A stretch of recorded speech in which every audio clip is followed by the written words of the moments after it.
Letter Y says four sounds.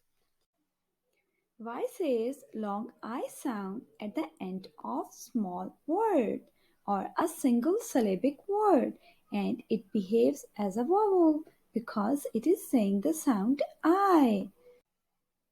Examples are dry. Dry, it is a monosyllabic word and the Y is coming at the end of word. So it will say long I sound. Dry. Similarly, other examples are fry, buy, cry, my. Subscribe Little Souls and follow us on TikTok, Insta and Facebook. And don't forget to watch a complete video about the letter Y sounds on YouTube. Thank you.